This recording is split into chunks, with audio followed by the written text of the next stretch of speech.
소상공인의 확실한 행복이 우리의 행복이다. 희망 처방전 시즌2는 코로나 직격탄을 맞은 소상공인을 위해 서울시 자살예방센터와 YTN 라디오가 함께 만들고 있습니다. 오늘 희망 처방전을 써주실 분은 현장에서 직접 소상공인들의 목소리를 듣는 분이에요. 2차 방역지원금, 온라인 플랫폼 공정화법, 그리고 지역화폐까지 여러 이슈에 관한 소상공인의 목소리를 전해주실 건데요. 한국중소상인자영업자 총연합회 이성원 사무총장 나오셨습니다. 총장님 어서 오세요. 안녕하세요. 한국중소상인자영업자 총연합회, 중소상인분들과 자영업자들이 같이 있는 곳 같은데 어떤 곳입니까? 예, 자영업 역사에 있어서 한 10년 전쯤이 굉장히 획기적인 전환이 있던 시점입니다. 네. 많은 분들이 기억하실 텐데 그때 어떤 사건이 터졌냐면 남양유업 욕설 파문이 터졌습니다. 아, 기억합니다. 그래서 이 대기업 본사와 대리점을 하고 네. 계신 자영업자들의 이 불공정한 계약 관계가 세상에 드러났고 그때 또 편의점주 분들도 굉장히 많이 자살을 하셨어요. 그러다 보니까 더 이상 보호받지 못하는 우리 스스로를 우리가 힘을 모아서 지키자 해서 만들었던 게 저희 전신 단체였고요. 지금들까지 그렇게 사회적 약자인 자영업자들이 스스로의 권리를 찾기 위해 활동하고 있는 게 저희 단체입니다. 그렇군요. 몇 분 정도 함께하고 계십니까? 저희가 좀 업종별로 모여있긴 한데요. 회원사로 따지면 한 저희가 3만 명에서 5만 명 정도로 저희도 파악하고 있습니다. 우리나라 자영업 비율이 굉장히 많잖아요. 높지 많습니다. 않아요. 어느 정도로 파악하고 계세요? 전체 자영업자로 따지면 지금 통계상으로는 한 600만 명에서 650만 명이 있는데 네네. 이 자영업자들을 보면 또 저희가 무시할 수 없는 게 무급 가족 종사원이 있습니다. 그렇죠. 예, 그러니까 급여를 받진 않으시지만 같이 운영을 그렇죠. 하시는 가족들까지 따지면 그 숫자는 또 기하급수적으로 그렇죠. 늘어날 것 같습니다. 굉장히 많은 분들인데 아까 사회적 약자라고 표현하셨어요. 10년 전에 저도 그 사건 기억하고 그 사건을 계기로 이제는 우리가 우리의 목소리를 좀 내보자. 어떻게 보면 굉장히 껴있는 분들이 아닐까 싶어요. 소비자들한테 때로는 또 어려운 일도 당하시고 또 대기업이나 이제 위에 함께 일하는 본사 와 함께 또 어려움을 겪기도 하시고 그래서 만들어진 단체가 한국중소상인자영업자 총연합회입니다.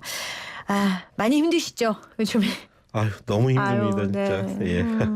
뭐라고들 하세요? 뭐가 제일 힘드시다 그러세요? 벌써 저희가 코로나가 대한민국의 첫 번째 확진자가 나온 게 2년 전 2월 달이거든요. 그러니까 만 2년을 넘었는데 3년 차예요. 예, 3년 차인데 아무래도 대한민국은 굉장히 공격적인 사회적 거리두기를 시행했잖아요. 현장에서 여전히 가장 힘든 것은 장사할 시간이 부족하다는 겁니다. 그리고 K방역이 그 성과를 저희도 부정하고 싶진 않아요. 하지만 그 사회적 거리두기로 인한 이런 방역의 효과는 사실은 확진자 수를 줄이는 데 굉장히 중점을 뒀거든요. 근데 이 오미크론은 사실상 확진자 수를 줄이는 게 지금 불가능한 상태입니다. 네, 이제 위중증 환자 맞습니다. 관리가 종점이죠. 그래서 이제 국민들의 건강 중요하기 때문에 최대한 사망자를 줄이고 사망자로 가지 않도록 정부에서도 네. 관리를 해야 되는데 여전히 그 방법은 사회적 거리두기, 그러니까 저희와 같은 자영업자들을 좀 제한하고 있단 말이에요. 그래서 영업 시간을 좀 풀어달라. 이미 국민들은 자발적으로 시내에 나가보시면 지금은 그렇게까지 많이 이전처럼 모이질 않으시거든요. 네. 국민들이 알아서 확진자 수에 따라 조절을 하시기 때문에 국민들을 믿고 영업 시간 제한은 좀 완화해달라는 요청이 제일 많으십니다. 그렇군요. 그러다 보니까 정부에서도 여러 가지 고민들은 하고 있는데 이게 생각처럼 사실 조이기가 한번 조이고 나면 이게 풀기가 또 쉽지 않잖아요. 그래서 자영업자분들이 계속해서 좀 어려운 시간을 보내고 계신데 지금 소상공인 방역지원금이 2차까지 지급됐죠? 1인당 300만 원이고 이게 1차보다 3배 오른 금액인데 이게 3배라고 하면 되게 많은 것 같은데 300만 원이에요. 현장 반응은 어떻습니까? 조금 나뉘고 있는데요. 네. 전반적으로는 환영하는 분위기이긴 합니다. 왜냐하면 이 300만 원이라는 금액이 사실은 적다면 굉장히 적고 크다면 또 큰 금액인데 이 지방으로 내려갈수록 쪽 임대료가 굉장히 저렴한 지방 그렇죠. 같은 경우에는 이게 몇 달치 월세에 해당하기 때문에 굉장히 만족하시는 분들도 계시고 또 이번에는 기존에 이제 못 받던 분들이 많이 포함이 돼서 그분들한테도 굉장히 좋은 혜택이긴 하지만 이제 역시 문제는 집중적으로 피해를 본 업종들 있잖아요. 정부의 행정명령에 의해서 아예 영업을 못 하시거나 영업시간 제한을 받았던 업종들한테는 특히 수도권 지역에 있는 분들한테는 이게 정말 한 달 월세도 안 되기 때문에 네. 여전히 부족하다고 느끼고 계시고 다행히 오늘 이제 손실보상금도 지급되긴 하는데 네. 어서 빨리 정치권이 좀 합의를 봐서 이 피해 보상과 손실 보상 금액을 좀 현실적으로 늘렸으면 하는 바람이 많으십니다. 지금 피해 보상과 손실 보상 두 트랙으로 소상공인들을 지원하고 있고요. 지금 손실 보상 같은 경우에는 약 90만 명 정도, 식당 카페뿐만 아니라 이제 정말 코로나로 뭐 직격탄을 맞은 업체들, 결혼식장 예를 들면 뭐 이런 업체들도 손실보상 대상에 새롭게 추가가 됐습니다.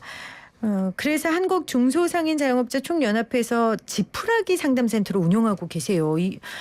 지푸라기 상담센터 설명 안 하셔도 너무 잘 알 것 같아서 마음이 예. 아픈데 어떤 일 하고 계세요 여기서?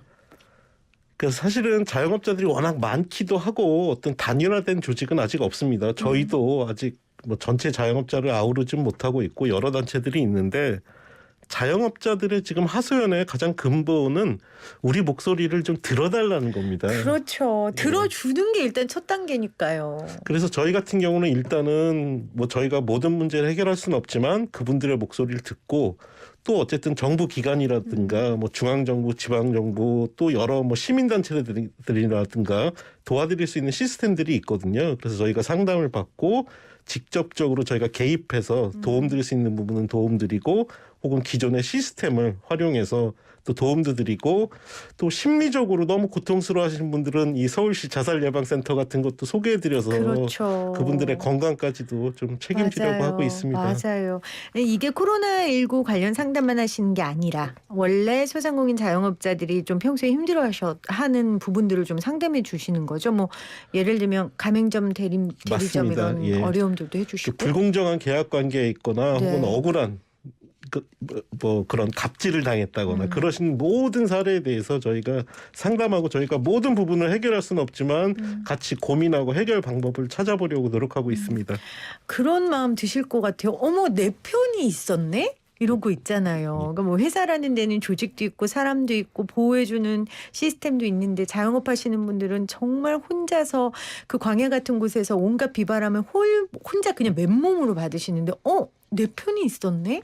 이게 엄청난 심리적 지원이 또 될 것 같아요. 또 문제는 이 자영업자들이 어디 기관이나 이런 도움받을 곳을 찾아가기 위해서는 또 시간을 내야 되는데 그래요. 시간이 돈인데 자영업자. 고용원이 없는 자영업자가 너무 그렇죠. 많다 보니까 그렇죠. 뭐 그런 부분은 저희가 최대한 대리해서 도움드릴 수 있으려고 노력하고 있습니다. 네. 지푸라기 상담센터 혹시 필요하신 분들 많이 활용해 주시고요. 코로나19로 비대면 주문이 굉장히 늘었잖아요. 그러다 보니까 처음에 이제 코로나 터졌을 때는 자영업자들 중에 어르신들이나 아니면 이런 온라인 플랫폼을 준비 못하신 분들은 진짜 그냥 넋놓고 계셨고 지금은 이제 많이 지원이 된 것 같아요. 온라인 플랫폼이. 근데 그러다 보니까 또 분쟁 관련한 이야기들도 많이 나오던데 관련 상담도 늘었습니까? 예, 요즘은 어떻게 보면 저희의 핵심 업무이기도 한데요. 플랫폼이 특히 대한민국은 IT 강국이고 소비자들의 트렌드가 굉장히 빠르게 변화하기 때문에 코로나 때문에 사실은 비대면 관리가 엄청나게 빠르게 확산이 됐습니다. 네. 대표적인 게 역시 그 음식 배달 중개 앱이죠. 그러다 보니까 특히 이 음식 배달 중개 앱 그리고 이제 택시 여러분들 많이 이용하시는 택시 플랫폼 관련한 여러 가지 저희들한테 민원이나 불만 사항 접수가 많은데요. 무엇보다 수수료 문제가 가장 심각합니다. 아하, 예. 수수료 문제. 여기에 이제 음식 배달 같은 경우에는 배달료도 만만치 않거든요. 네.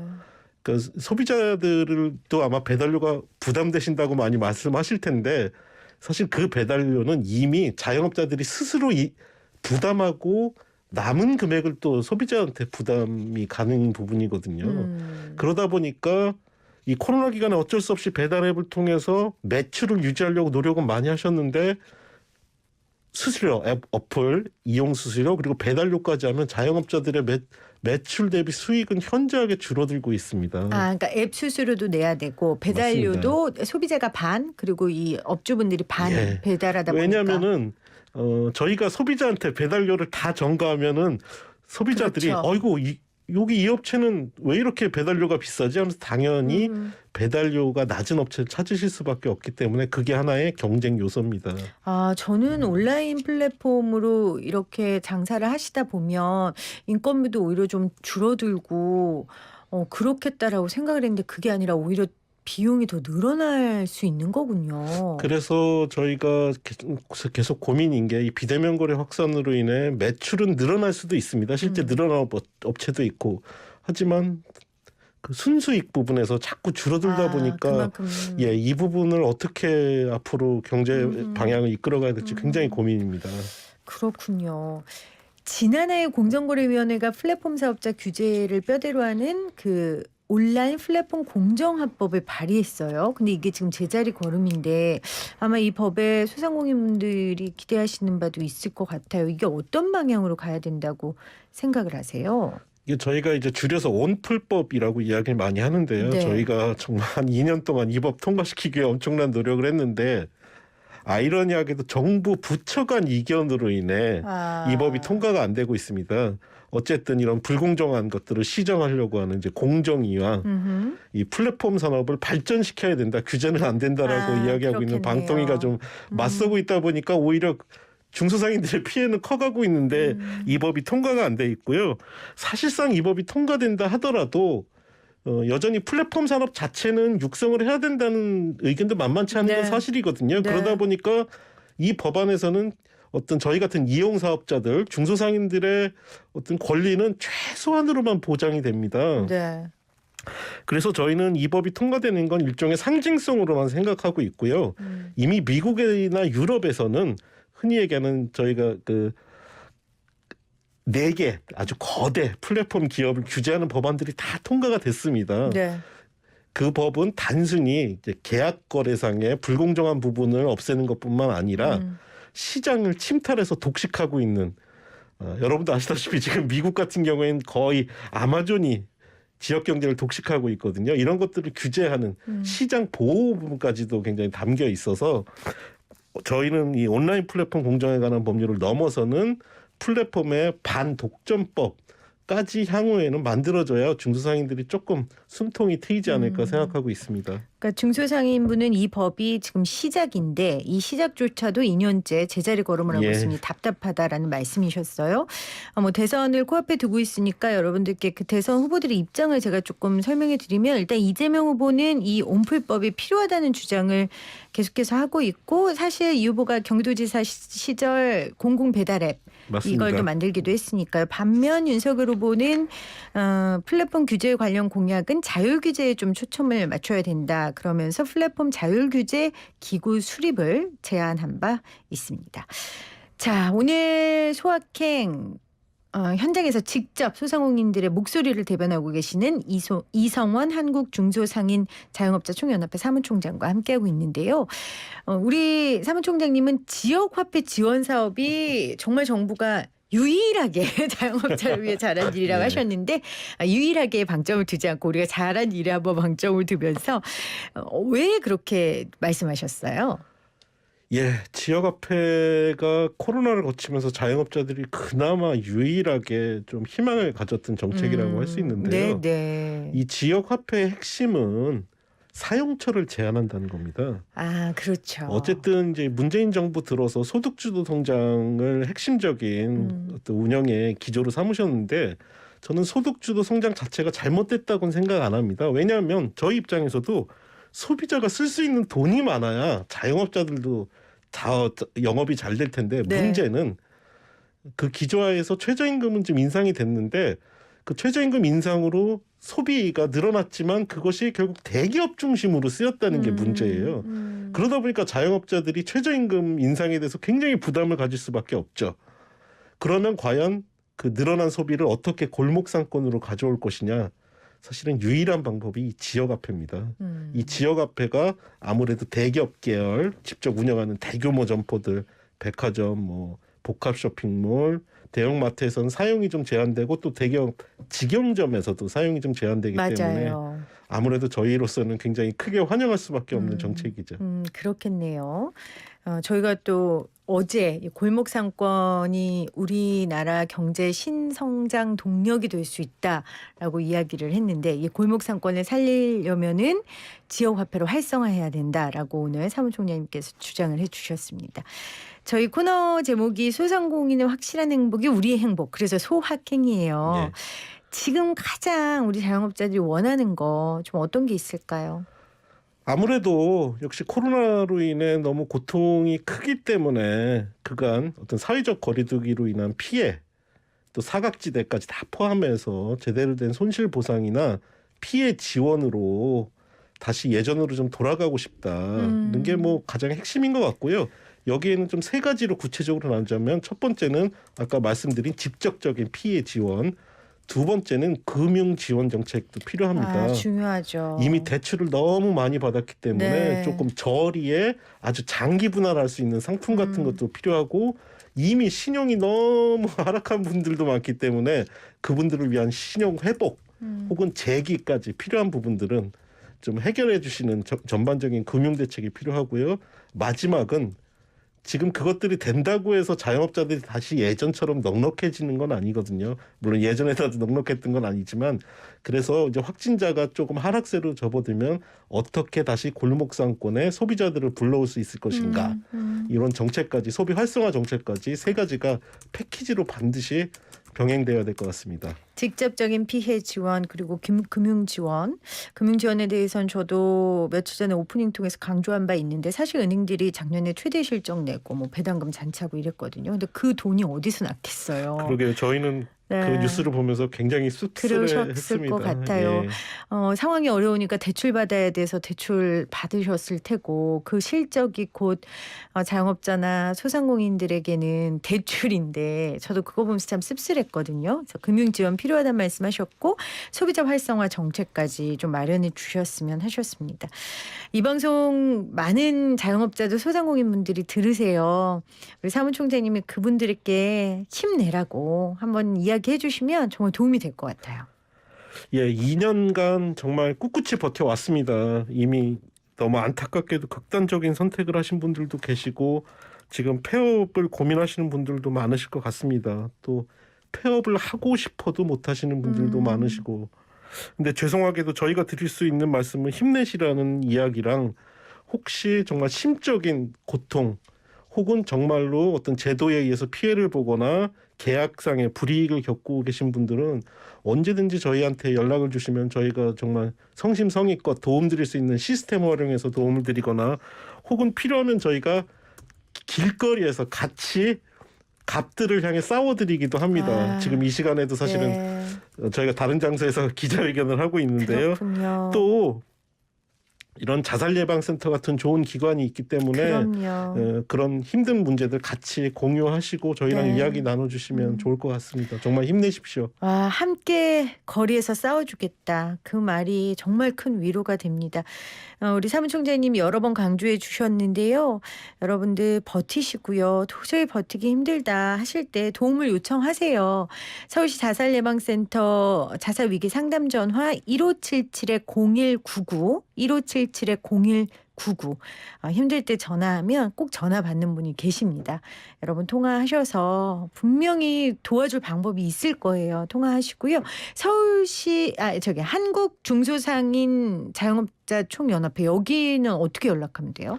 예, 그 인터넷으로 검색하시면 저희 전화번호가 나와 있고요. 네네. 예, 뭐 저희가 SNS도 있고 하니까 검색하셔서 언제든지 이메일을 주셔도 좋고 전화를 주셔도 좋고 뭐 SNS에 메시지를 주셔도 좋고 부담 없이 언제든지 연락 주시면 저희가 우리 센터장님부터 전문적으로 상담하시는 분들 또 시민사회에서도 많은 도움을 주시기 때문에 네. 언제든지 도움 받으실 수 있습니다. 알겠습니다. 한국 중소상인 자영업자 총연합회 여러분 기억해 주시기 바랍니다.